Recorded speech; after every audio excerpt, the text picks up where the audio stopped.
വിദ്യാസാഗർ ഒരിക്കൽ പറഞ്ഞതുപോലെ ഒരു നല്ല സംഗീതജ്ഞൻ എപ്പോഴും പാതി ഗാനരചയിതാവ് കൂടെയായിരിക്കണം.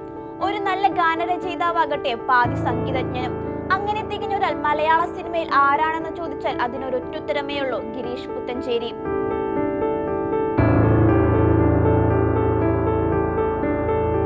ഗിരീഷ് പുത്തഞ്ചേരിയുടെ വരികൾക്ക് മനുഷ്യ മനസ്സിനെ അന്നും ഇന്നും ചാഞ്ചല്യപ്പെടുത്താനുള്ള കഴിവുണ്ട്.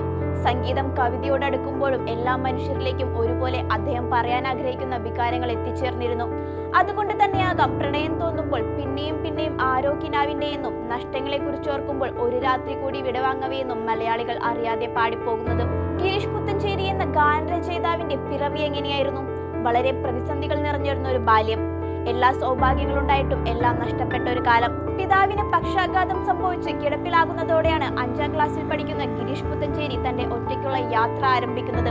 പട്ടിണി കിടന്നും ചുമടെടുത്തും അച്ഛനെയും അമ്മയും പോറ്റാൻ തുടങ്ങിയ ബാല്യം പ്രാണസങ്കടത്തിന്റെ കടലുകളായിരുന്നു എന്ന് അദ്ദേഹം ഒരിക്കൽ പറഞ്ഞിട്ടുണ്ട്. ഒരുപക്ഷെ ആ ജീവിതാനുഭവങ്ങളും വേദനയും ഒറ്റപ്പെടലുകളും തന്നെയാണ് അദ്ദേഹത്തിന്റെ ഉള്ളിലെ ഗാനരചയിതാവിനെ പുറത്തു കൊണ്ടുവന്നത്. ഒരിക്കൽ പുത്തഞ്ചേരിയോട് ഇങ്ങനെ ഒരാൾ ചോദിക്കുകയുണ്ടായി: സംഗീതത്തെ അല്ലെങ്കിൽ ഗാനരചയിതാവിനെ ഇന്നു മുതലാണ് പുത്തഞ്ചേരി തിരിച്ചറിഞ്ഞതെന്ന്. അതിനുള്ള ഉത്തരം ദേ ഇങ്ങനെയായിരുന്നു. തന്നോട് ആ ചോദ്യം ചോദിക്കുന്നതും എന്നാണ് തന്റെ മീശ മുളച്ചു തുടങ്ങിയതെന്നും ഒരുപോലെയാണ്. റെക്കോർഡിംഗ് കമ്പനികൾക്ക് വേണ്ടിയും TV ചാനലുകൾക്ക് വേണ്ടിയും നിരവധി ഗാനങ്ങൾ എഴുതി തുടങ്ങിയ അദ്ദേഹം ദേവാസുരം എന്ന ചിത്രത്തിന് വേണ്ടിയാണ് ആദ്യമായി എഴുതുന്നത്. സൂര്യകിരീടം വീണുടഞ്ഞ രാവിൻ തിരുവരങ്ങിൽ MG രാധാകൃഷ്ണൻ സംഗീത സംവിധാനം നിർവഹിച്ച് ആ ഗാനം അന്ന് സൂപ്പർ ഹിറ്റായി. പാട്ടിനൊപ്പം ഗിരീഷ് പുത്തഞ്ചേരി എന്ന പേരും. ഓർമ്മകളിലെ പുത്തഞ്ചേരിക്ക് ഇന്ന് 64 തികയുകയാണ്. എഴുത്തഴക കൊണ്ട് മലയാളികളെ വിസ്മയിപ്പിച്ച മറ്റൊരു വിസ്മയം മലയാളത്തിലില്ലെന്ന് നിസ്സംശയം തന്നെ നമുക്ക് പറയാം.